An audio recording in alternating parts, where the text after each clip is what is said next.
I'm Sarah Callan. At 36, I've dedicated a significant portion of my life to military service, starting as a reconnaissance cadet, then evolving into a counterintelligence strategist, and eventually there's more to my journey that you'll discover.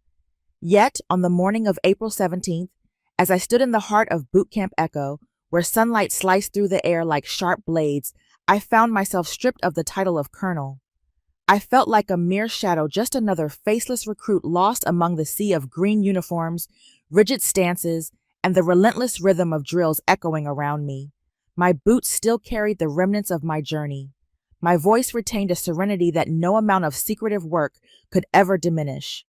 My father loomed over us on the platform, a whistle hanging from his neck, his expression heavy with judgment. He looked at the roster, hesitated, noticed my name, and then with a voice that carried across the entire base declared, "She's just a failure, unsuitable for duty."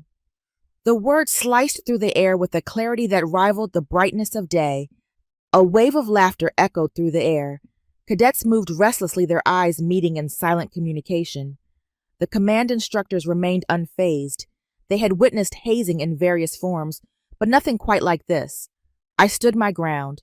I chose not to correct him. I had no reason to, because I didn't arrive here seeking forgiveness. I arrived seeking honesty.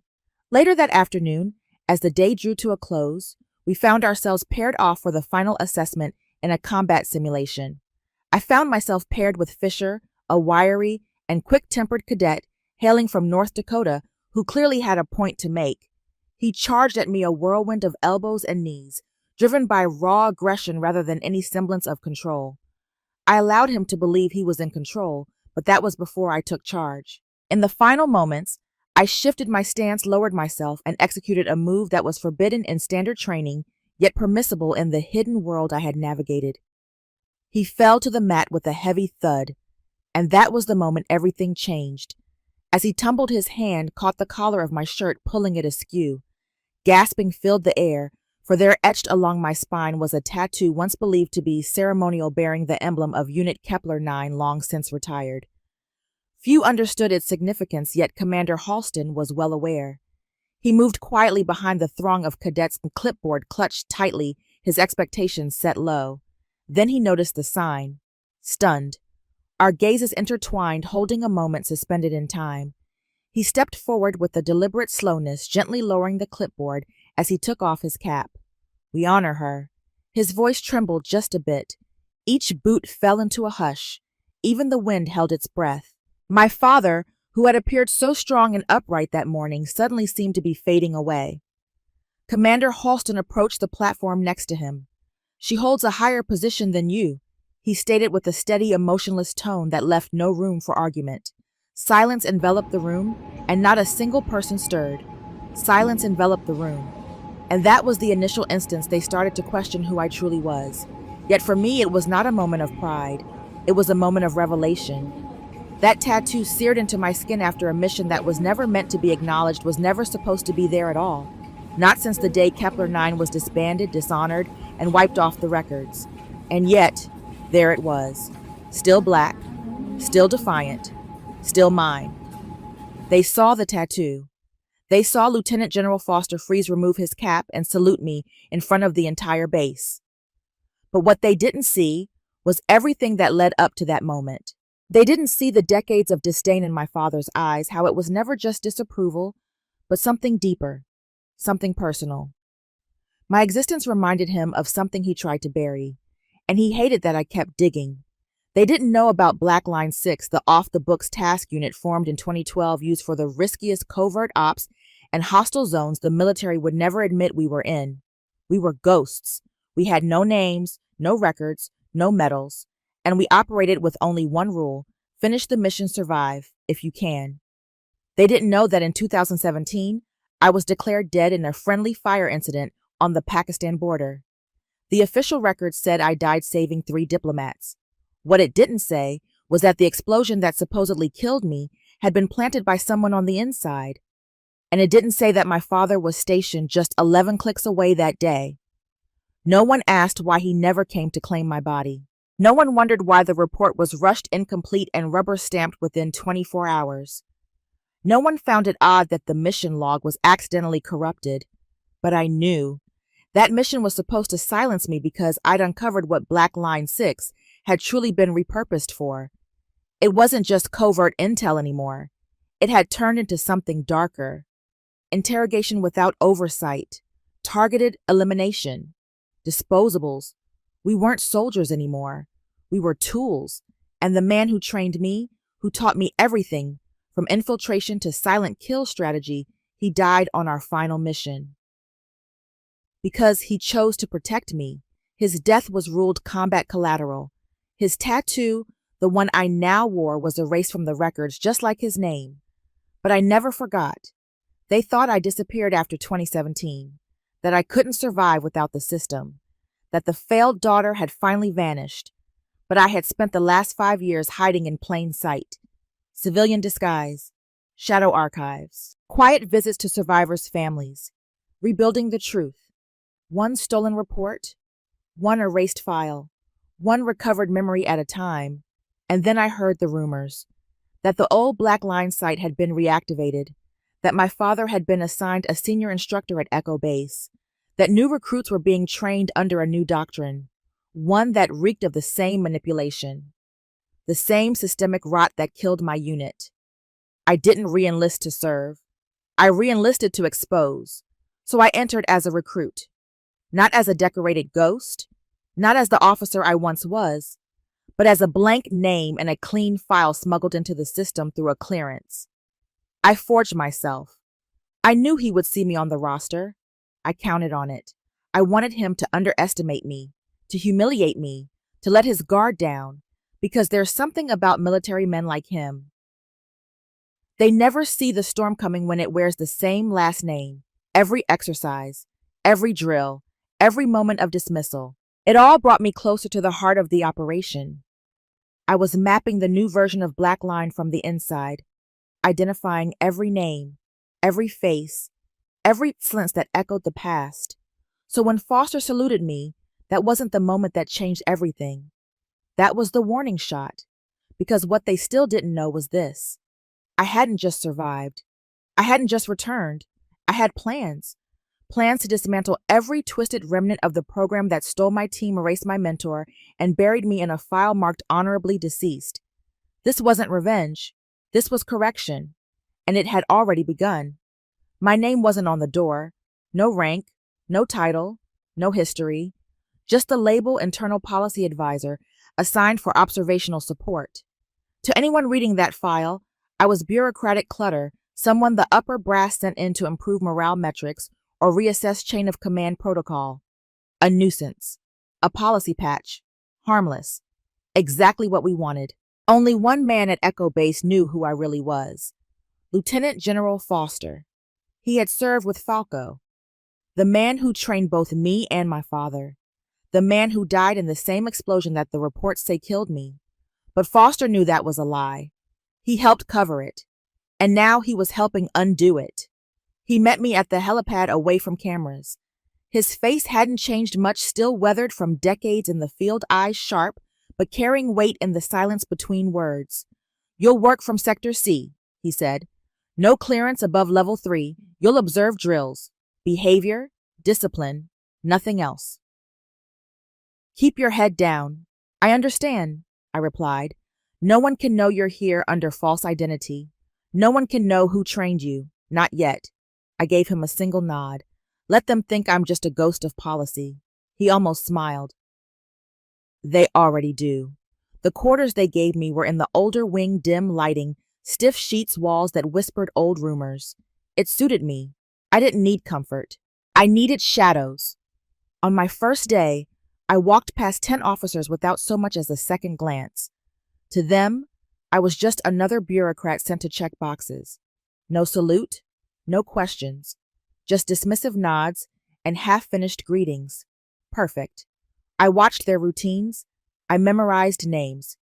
I learned who played politics, who played soldier, and who played both. And slowly, I started finding the cracks. They had resurrected pieces of Black Line, but differently, smarter, hidden behind training modules labeled as Tier 4 isolation drills, optional, volunteer-based. But I knew that language.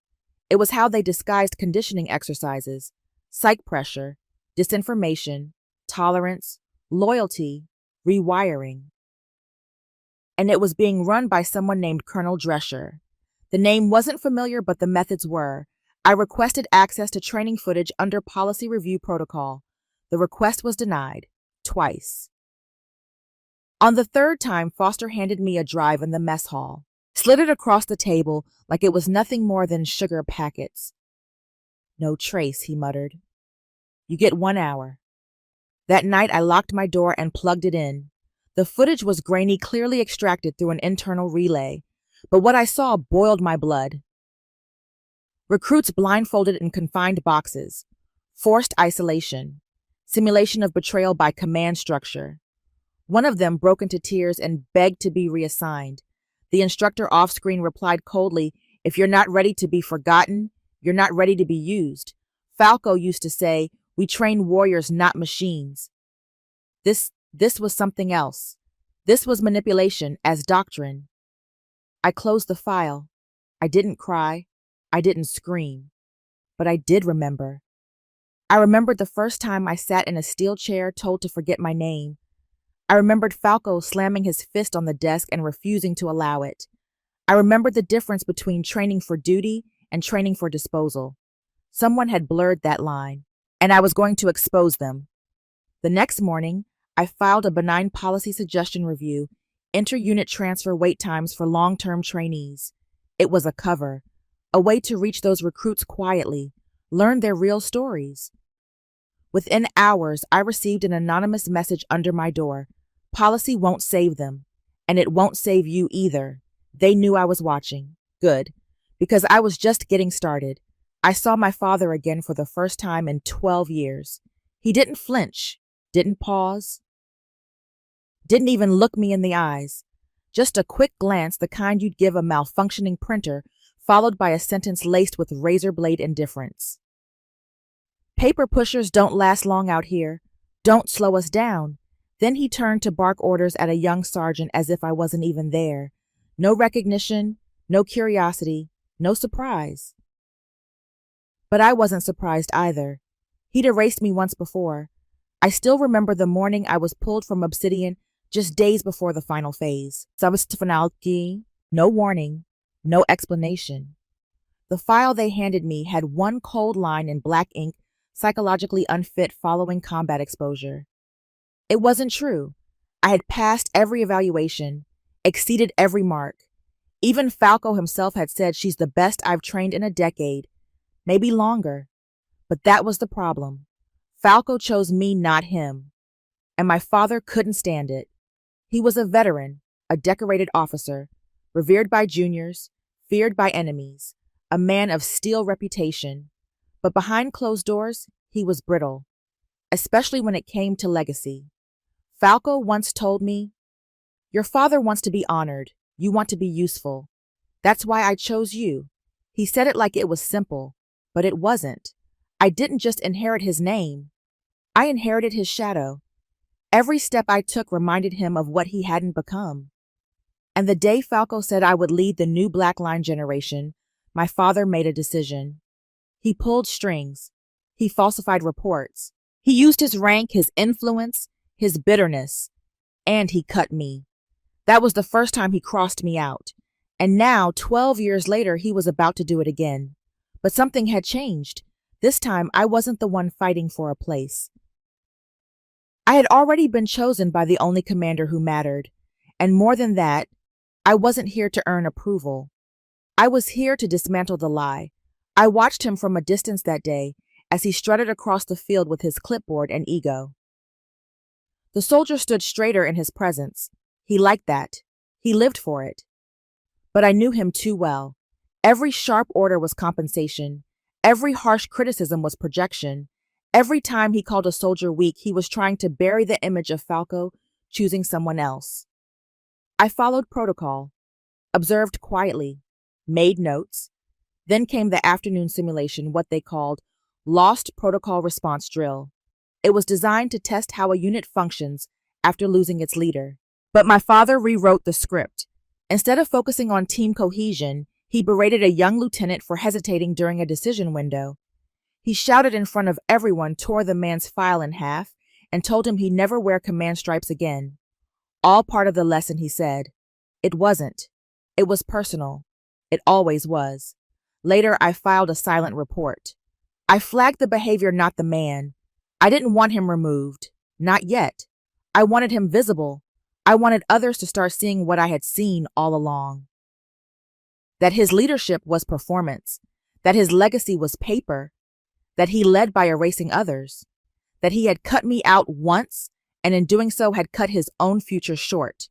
Because now I was the one with the pen, and this time he wouldn't survive the edit. They put me in Bravo unit. That's where they dump the ones who can't run a mile without coughing up their lungs or fire a round without closing their eyes. Our gear was outdated. Vests that barely fastened. Comms with static. One rifle came with no firing pin. Another had a warped barrel. They didn't hide the sabotage. They made it feel like a joke. Sergeant Matson, the training officer assigned to us, never read the drills aloud. He gave vague orders and changed them mid-course, only to later accuse us of disobeying protocol.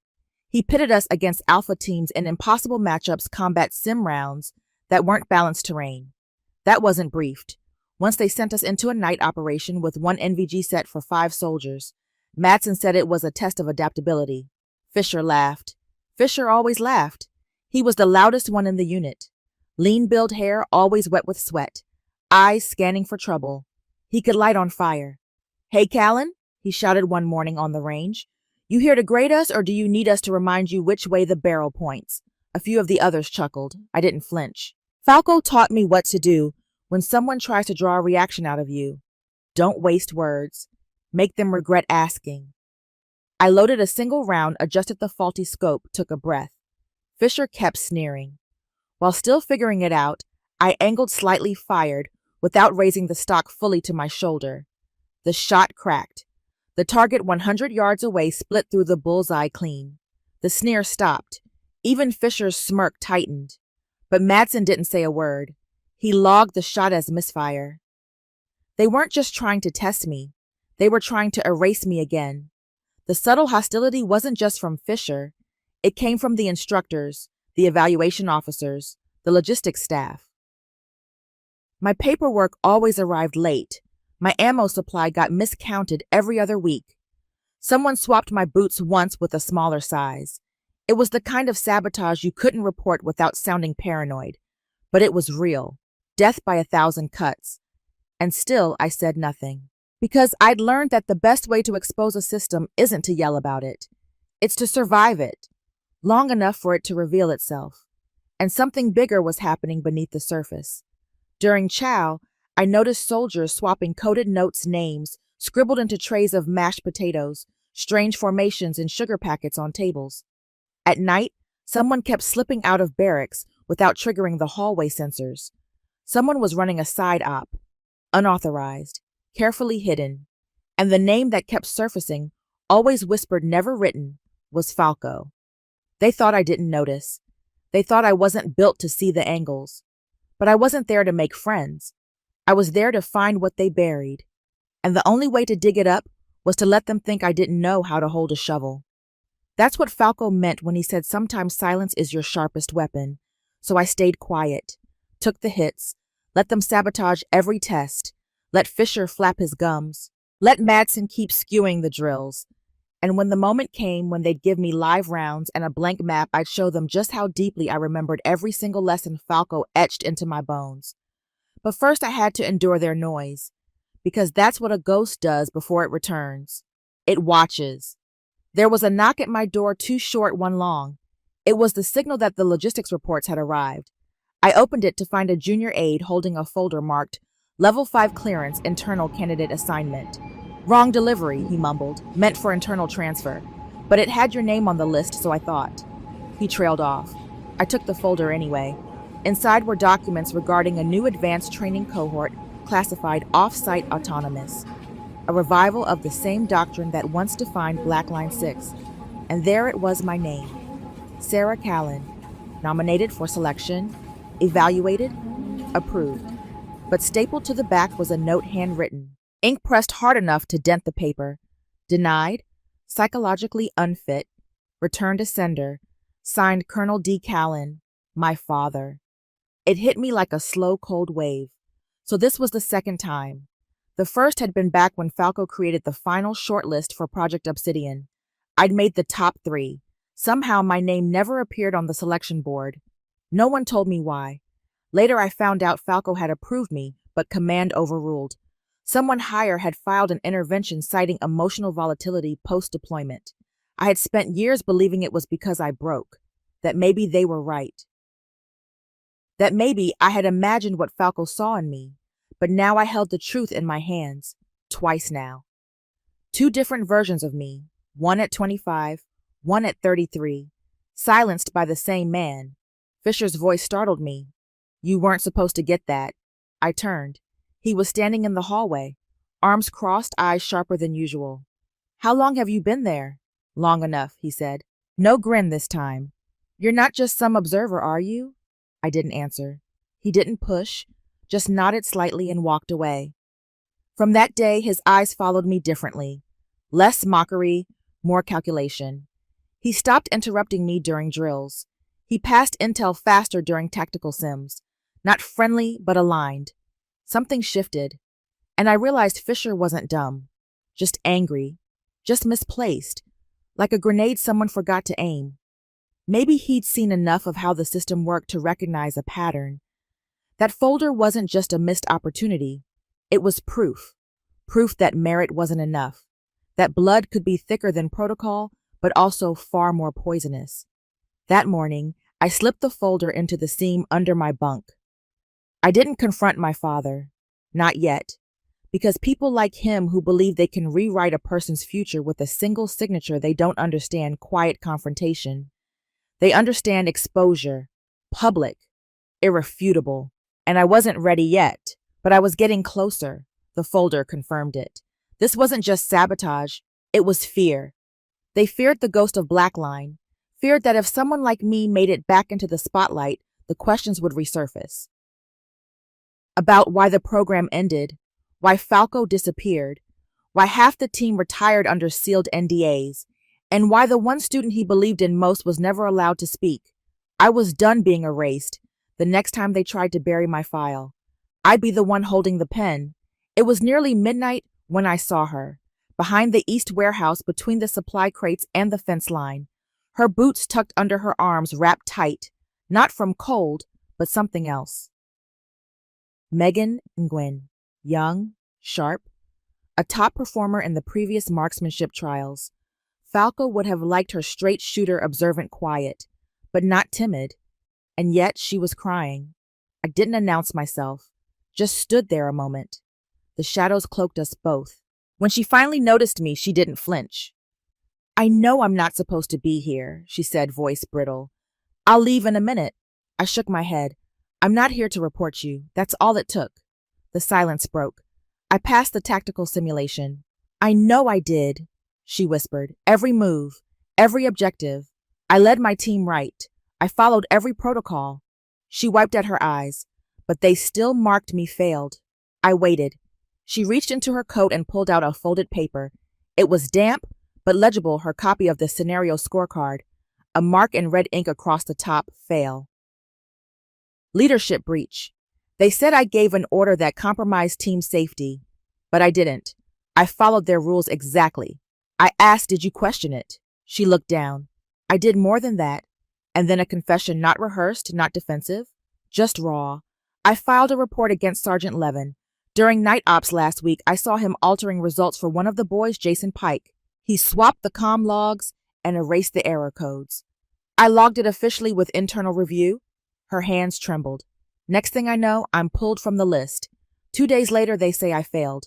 That's when I understood. It wasn't just about a score or a grudge. This was retaliation dressed in procedure. I opened my notebook, the same one Foster told me to keep under lock separate from the digital systems. Paper didn't vanish like files did. It didn't corrupt or misroute. She watched me write. Why are you helping? She asked.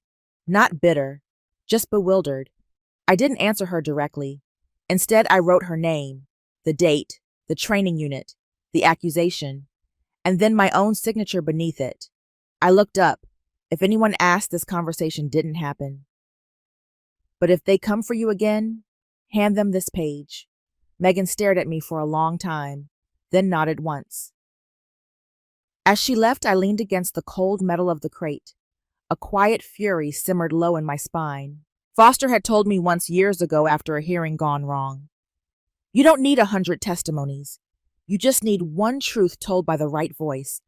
Megan's voice was quiet, but it would echo, because I'd make sure of it. The next day, she returned to class. No one spoke of the test, but I saw the shift. Her posture straightened, her silence firmer, more deliberate. Pike, the boy who benefited from Levin's manipulation, watched her nervously now. Levin avoided her altogether. Something was moving beneath the surface, and just like that, a crack formed in the facade.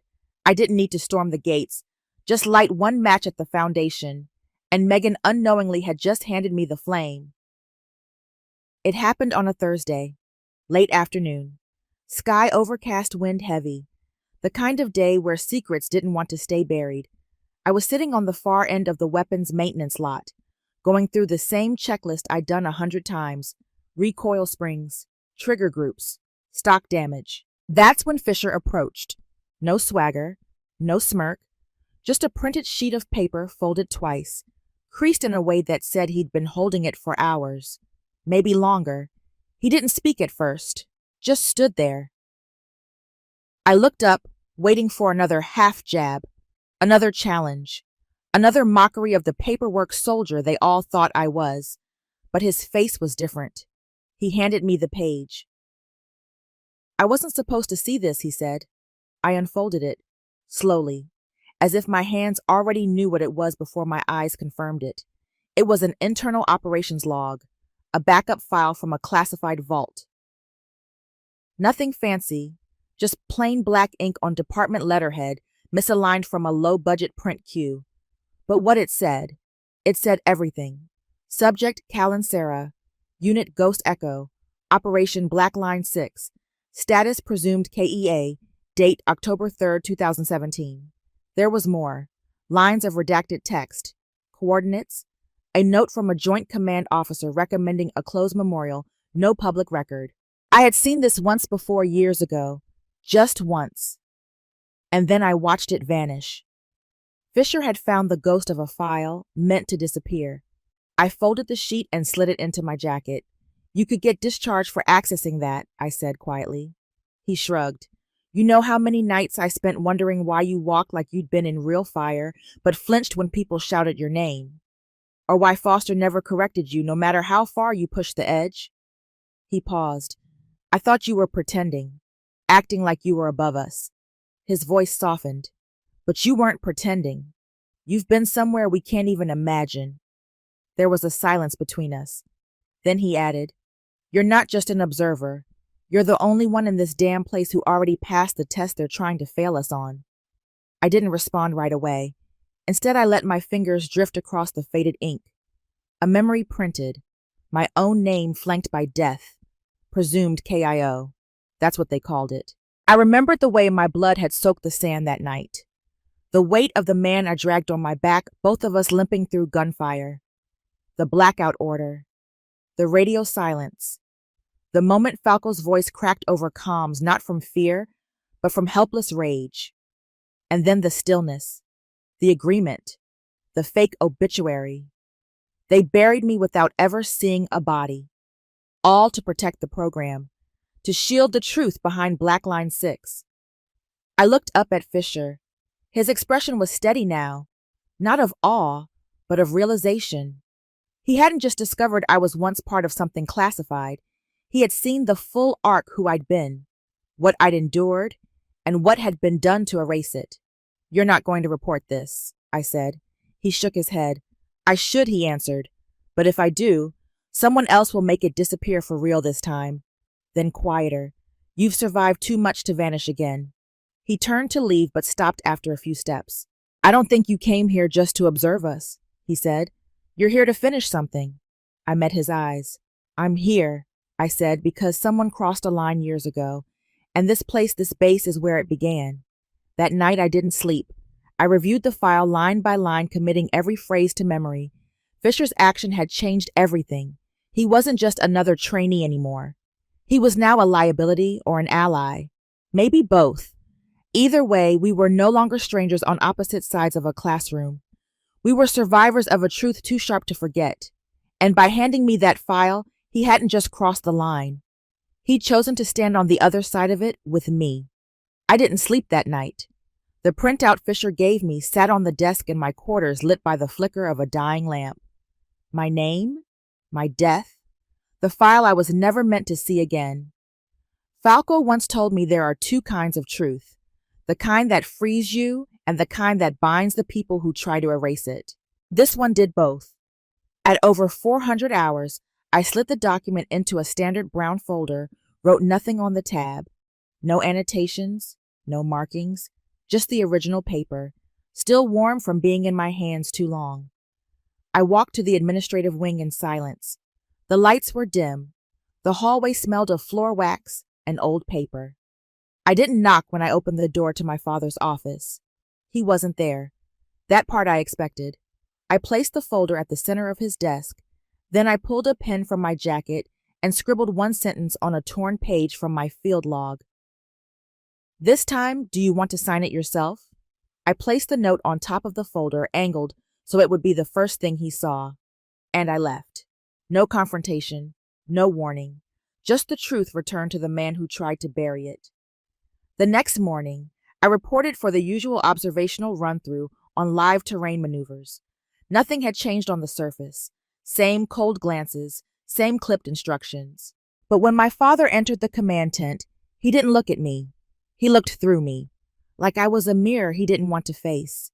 There was something trembling beneath his skin. Not fear, not regret. Something deeper, older. The weight of a man who had been caught looking into the eyes of the past and realizing it never stopped watching. That evening, I returned to my quarters and found nothing unusual. No response, no message. It was 2 days before I heard anything. Foster called me in. He didn't sit, didn't smile. He said he read it. I nodded. He didn't deny it. Foster continued. But he hasn't admitted anything either. He's stalling. I stared at the wall behind him, the framed photo of the original Obsidian team. Falco stood dead center. My father 2 steps behind him. And me absent. Always absent. I'm not here to make him confess, I said. I'm here to see if he'll finally finish the lie he started.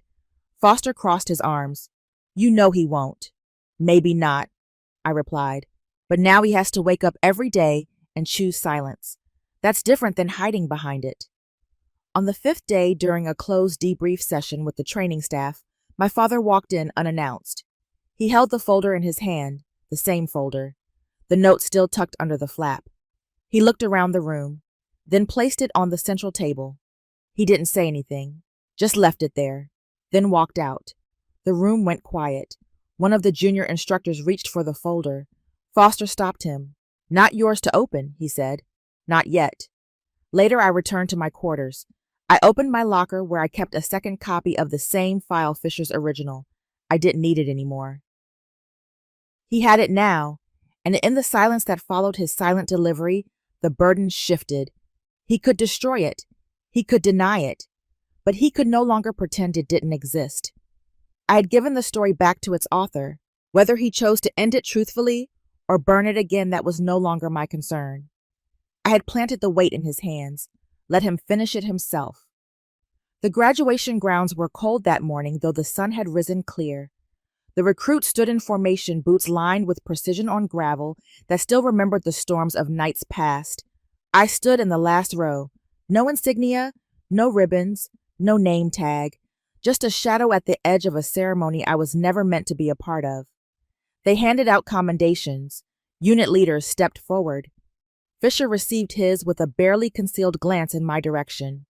Megan's name was called, and I felt something loosen in my chest as she crossed the field with dignity, more than they ever allowed her to have before. Then my father took the stage. He stood behind the podium like he had 1,000 times, voice steady, shoulders locked, the perfect image of command. He began, "There's one file I was handed, but had no words to write upon it, no rank to assign, no commendation to present. It's too empty to recognize, too vague to justify. He didn't say my name. He didn't need to. Everyone knew. The air tightened around me. Recruits turned slightly, just enough to glance my way before snapping back into position. I have no remarks about Advisor Callan. There is nothing in her record I can speak to, and so I won't. He stepped down. That was it. No honor, no acknowledgement, not even a dismissal, just silence.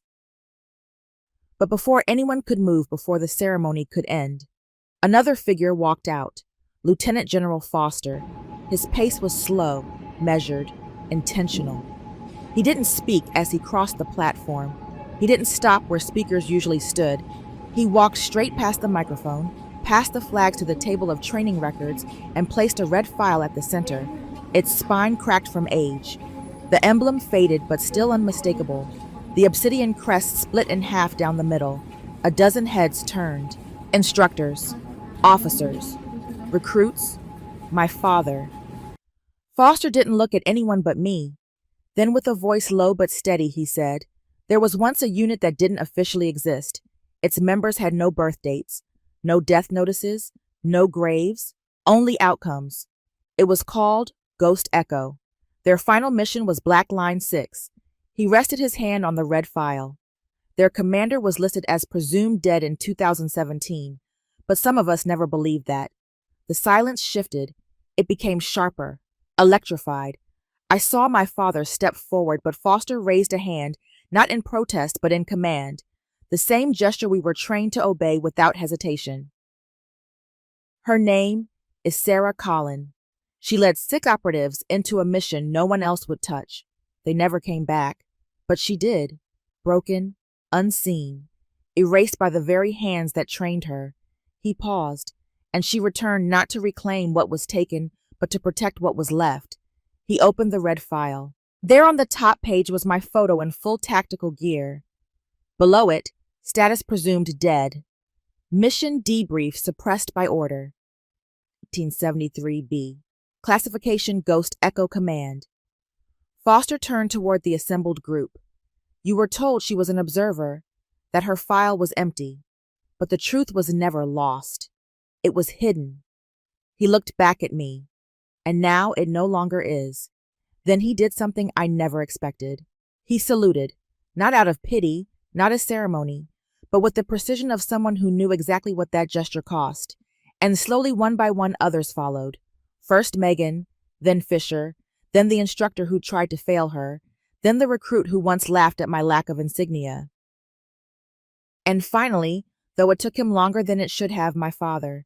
He didn't say a word, but his hand rose to his brow, a quiet, reluctant, bitter salute. And for the first time in 12 years, I saw his eyes not as my father, but as a man who finally realized the legacy he tried to erase now stood taller than him. When the ceremony concluded, no announcement was made, no applause followed, but the silence that remained was no longer the same. It was not the silence of omission, it was the silence of acknowledgement, the kind that speaks louder than words. The silence still hung in the air when Foster turned toward my father. He didn't raise his voice. He didn't need to. His words cut clean and sharp like something long overdue. You know that tattoo, he said. We both used to dream of earning it. But only one of us was ever chosen by Falco. My father's jaw tightened. Foster took a slow step toward the edge of the platform, then turned to face the recruits. His voice carried with purpose, now not for confrontation, but for clarity.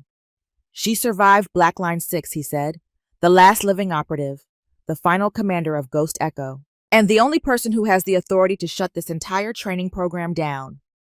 There was a beat, a long breath across the ranks, and then Foster turned to me. Sarah Callan, he said loud enough for every officer, every recruit, every ghost in that field to hear. You now outrank everyone on this ground. I stood still.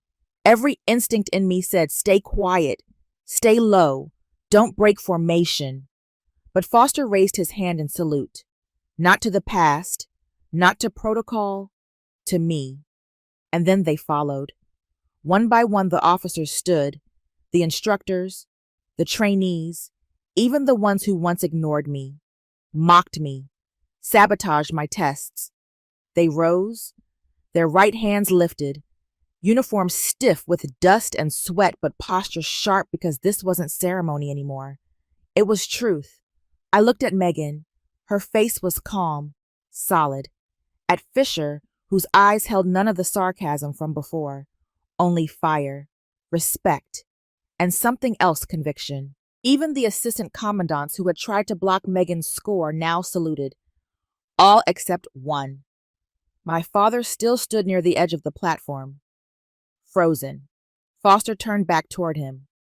She outranks you, he repeated. This isn't a matter of pride, Callan. This is structure, recognition, and consequence. My father didn't respond, didn't move. His hands clenched, but not into fists, into something smaller, tighter, as if gripping an old belief that had finally cracked. I took one step forward, just one. For the first time, I looked directly at him, and I said clearly, "You taught me the importance of hierarchy, of respecting chain of command. So now, as your superior officer, stand down." He didn't meet my eyes, didn't speak. His gaze fell to the ground. He looked down, and that somehow said more than any argument ever could. It wasn't anger in his silence. It was the absence of resistance, the hollow admission of defeat. Because even if he couldn't accept who I'd become, he couldn't deny it anymore. The field remained still. No one moved, until Foster walked toward the center table, toward the file that had exposed it all, and with both hands closed the red folder. Then gently he turned to me and said, "Do what you came here to do." I walked to the podium. My boots echoed against the concrete. Not heavy, just real. I stood where he had stood, where they had all spoken before me. And for the first time I spoke not as a shadow, not as a forgotten advisor, but as the final bearer of Falco's legacy. This program, I said, was meant to build leaders, not crush them. It was designed to challenge, not to destroy. And those who turned it into a battlefield of favoritism, sabotage, and fear will no longer define its name. I looked toward the recruits, the ones who had trained through broken gear, fake tests, rewired expectations, and still stood tall. You deserve better than what was handed to you. Then I turned to the senior officers. The Obsidian program as it stands is hereby dissolved under direct authority from Command Blackline. Effective immediately. Gasps rippled, but no one stopped me. They couldn't. Foster nodded once. This ground will be cleared, I continued. What comes next will not be built on silence, but on merit. I stepped down. No applause, no music. Just wind moving across the open field like a whisper carrying something old away. As I walked past my father, he didn't reach out, didn't speak. But just before I passed him completely, I heard him breathe something so low, it was barely there. I should have seen it. I didn't turn back, not out of spite, but because I finally didn't need his recognition to stand. The next morning, the wind shifted. Not just the weather, it was something in the air, in the rhythm of boots against gravel, in the way recruits whispered. Softer looked longer, saluted cleaner. The training grounds weren't loud anymore. They were alert. Megan's name was the first to echo across the hallway. Her score had been restored, quietly but officially. The review board reversed the technical fail that had once haunted her record. She didn't smile when they told her. She simply nodded, as if her spirit already knew the truth long before they dared admit it. She walked past me in the mess hall, paused, and then she did something I wasn't expecting. She reached out and touched the back of my hand just briefly. "Thank you," she said. Not for saving her, but for proving she wasn't crazy. Fisher was next. He didn't say goodbye. He didn't pack with fanfare. But when I passed by the barracks that afternoon, his cot was stripped, his locker clean. Word spread he'd been reassigned, elite division. Shadow ops somewhere off-grid but permanent. He left one thing behind, a note folded into his bunk slats. I unfolded it later. 7 words. You never needed to prove it anyway. I placed it inside the back cover of my black notebook. The same one where I'd written Megan's testimony. Where I had scribbled things I wasn't allowed to say aloud. By sunset, the names on the bulletin board had been reordered. Not alphabetically. By merit. No more recommended labels pinned by favoritism. No more silent redirections by unseen hands. Everything had shifted except for one office. My father's. It had remained locked all morning, lights off, blinds drawn, no movement inside. But just before midnight, I walked past it again and the door was ajar. The desk was empty. No photos, no stacks of files, no signature pen, only a manila envelope addressed to me in precise handwriting. It was the first time he'd used my name without a title. Just Sarah. Inside was a single black and white photograph, worn edges, faded grain. Two young men in standard cadet uniform, my father and Falco standing on a concrete platform. Falco's hand rested on my father's shoulder. Neither of them smiled. They both looked like they believed they'd live forever. On the back, scrawled in tight ink, were 10 words. He chose the wrong man back then, but not now. I sat down, not in his chair, just on the edge of the windowsill, and I stared at the picture. The weight of it wasn't nostalgia. It was history finally returning home. He had resigned without fanfare. No speeches, no apologies, but this was his way of saying what he never could with a salute. He had seen me, he had accepted the truth, even if it cost him everything he thought he stood for. Outside the barracks, lights dimmed one by one. Someone in the training yard was still running drills. I could hear the rhythm boots against dirt, steady, precise. Someone was still trying, still believing, still training the right way. I stood and turned off the office light, left the photo where I found it, and stepped back into the night. The whispers would continue. The apologies would come slowly, but that was fine. I didn't need acknowledgement anymore, just the truth, and room for others to finally step forward. I took nothing from the training camp when I left. No insignia, no patch, no ceremonial pin, only my notebook and one scroll of paper carefully rolled and sealed handed to me in the early morning by General Foster. His voice was low, final. Operation Obsidian is now officially concluded. The last operative has fulfilled her charge. I didn't open it then. I didn't need to, because I already knew what it meant. Obsidian wasn't a program anymore. It was a memory, a fracture line that had split careers, buried names, and stolen choices. It had taken nearly everything from me, but it had also carved out something no rank could give clarity. I wasn't going back, not to the Army, not to the divisions that once made medals matter more than morality, not to the same cycles of gatekeeping wrapped in protocol. No, I walked in the opposite direction, but not away, never away, because I hadn't lost the mission. I had only changed its form. Instead of a base, I found a battered warehouse near the coast, abandoned, quiet, anonymous. No badges were required to enter. No one saluted at the door. Inside, I built something different. It wasn't a training center. Not exactly.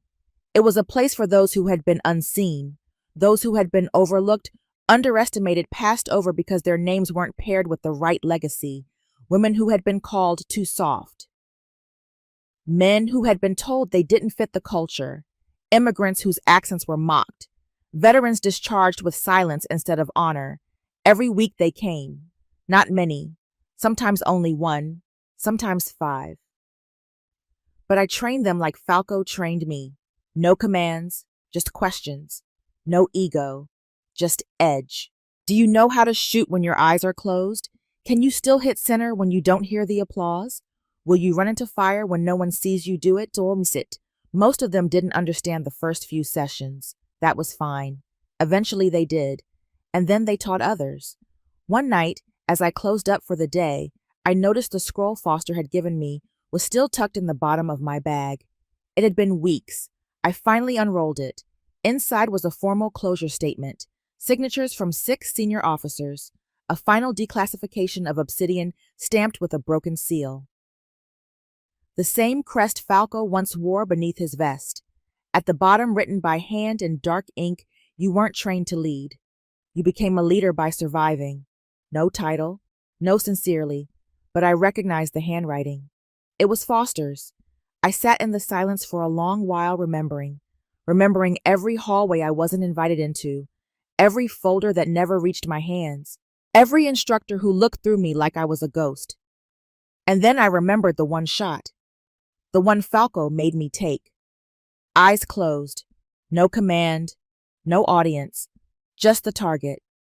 I folded the scroll carefully, not out of reverence, but out of respect.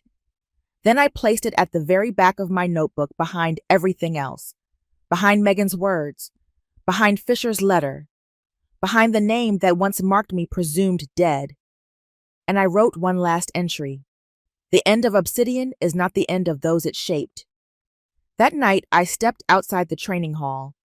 There was no flag above the door, no anthem played, only wind and the slow sound of footsteps.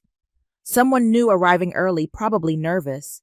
I smiled softly, because I was certain of the perfect starting point, and I understood they would never need to seek approval to be acknowledged. I didn't share this story to seek any kind of recognition. I shared it because I understand the feeling of being invisible. To see your name fade away from a list, to be overlooked without a word, to have your reality hidden beneath the weight of your shortcomings. And if you're reading this, if you've ever been made to feel like you're not enough, not ready, not worthy, I want you to understand something profoundly simple and undeniably true. You are not alone in this journey. I was abandoned by those who were meant to keep me safe. I faced skepticism from those who claimed to understand me, yet I never removed my own name from the list, and that was what truly counted. Because there are moments when acknowledgement isn't accompanied by cheers. It arrives in quietude. It arrives as the instant when a person who previously overlooked you finally takes notice, and notices you, the authentic you, not the one dressed in official attire, not the one lurking in the darkness, not the person they envisioned, yet it was the one who remained, the one who persevered, the one who ascended. That's the version of you I connect with today. This message is not intended for those in uniform. It's not a message meant for those adorned with accolades or titles. This is a note for those who have found the strength to rise on their own without needing an invitation. For those who have fought to find their place in a world that seemed uninviting. For those who have endured silently through the flames and emerged not with the trophy, but with the undeniable truth. You are whole just as you are. You are seen. Your quiet moments do not define your worth. This is your story, your unspoken history of every moment you chose integrity, even when it went unseen. Of every moment you found the courage to speak only to be met with silence. Of every moment you chose to remain when turning back would have been simpler. You don't require their approval. You are free to act without seeking their approval. The only record that truly counts is the one you create each day through your choices and behaviors, the decisions you make, your determination to remain present. So if you ever find yourself questioning your identity, remember that you are the one who remained steadfast. You are the one who continues to be present. You are the one destined to be here regardless of whether anyone extended an invitation. Your clearance has been granted. Your legacy is defined by that. And perhaps that is your directive. Before we part ways, I have a simple question to pose. From where are you tuning in? Is it a serene morning, the warmth of your coffee cradled in your hands? Or is it one of those late nights when tales like this provide a sense of companionship? No matter the distance, I feel your presence. Your name might remain a mystery to me, yet your story resonates deeply within me, because you've experienced it firsthand. If this narrative resonated with you, evoking something long buried or rekindling your true essence, I invite you to think about becoming a part of our journey. Not only to listen to more narratives akin to my own, but to engage in something gentler, something bolder. A community that holds faith in those who remain in the shadows. The reliable ones, the quiet ones who make their presence felt without a word. Join us if you wish to remain a part of this journey. Feel free to share your thoughts in the comments. Share your location with us. We carefully went through each and every one, because within every narrative lies a person just like you. And just so you know, it's not too late for you. You're closer than you think, and you remain in our hearts. You remain present, and that is all there is to it. I appreciate your time and attention. Thank you for your kindness. Hold this narrative close to your heart. And when the moment arrives that someone attempts to wipe you from existence once more, inscribe your name boldly in ink, in quietude.